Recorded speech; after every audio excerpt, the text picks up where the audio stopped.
Est-il possible de se débarrasser des émissions de CO2 en les stockant sous le fond des océans? Et qu'adviendrait-il de l'écosystème si cette technique venait à se généraliser? De la Méditerranée à la mer du Nord, un projet de recherche européen tente de répondre à cette question.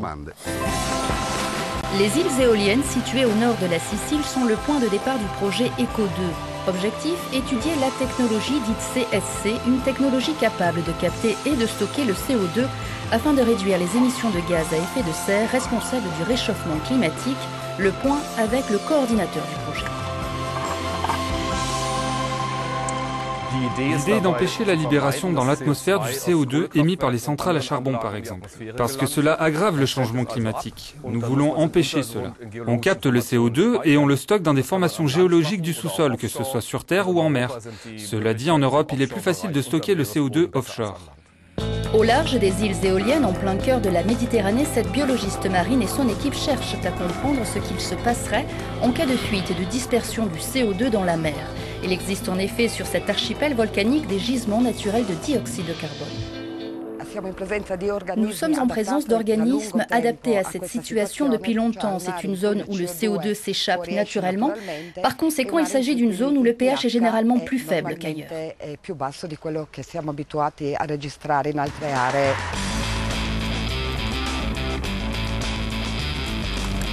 Afin d'analyser la dynamique du gaz, il faut observer le comportement des milliers de bulles qui remontent des fonds marins. Pour ce groupe de scientifiques, l'heure est donc venue de plonger.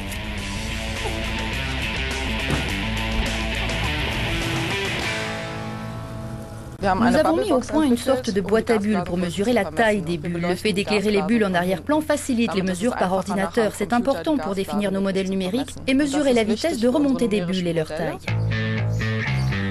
Une autre méthode pour rendre le CO2 visible consiste à observer la dynamique du pH dans le milieu marin. L'étude du mouvement du débit permet ainsi de développer un modèle pouvant servir soit à surveiller les fuites, soit à prévoir leur dispersion.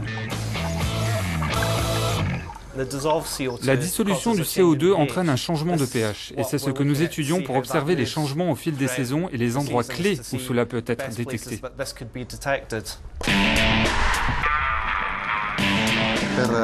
Pour analyser le comportement du gaz dans les fonds abyssaux, ces chercheurs utilisent des technologies adaptées à leurs besoins spécifiques.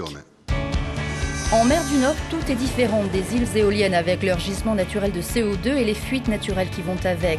En mer du Nord, même s'il existe depuis plusieurs années déjà des réservoirs de stockage de CO2, les chercheurs n'ont jamais pu détecter de fuite, alors il faut les simuler.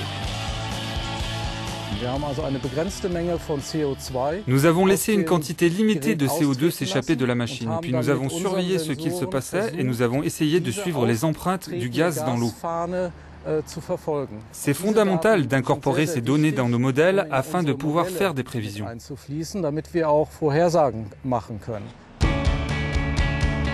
Des conditions physiques identiques à celles de la mer du Nord ont été recréées ici, dans ce laboratoire situé à Kiel, en Allemagne. Le but, définir un modèle numérique qui fonctionne aussi bien à petite comme à grande échelle. Nous analysons les réactions du CO2 lorsqu'il remonte. L'étape suivante consiste à étudier la taille des particules à travers les pores des sédiments. Nous avons besoin de comprendre ce qu'il se passe à l'échelle macroscopique, c'est-à-dire à l'échelle de plusieurs dizaines ou centaines de litres d'eau.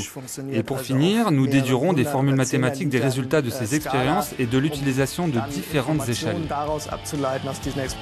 Le stockage du CO2 sous le fond des océans, une solution d'avenir et sans danger. Les écologistes notamment y verraient plutôt le moyen d'éviter de renoncer aux énergies fossiles.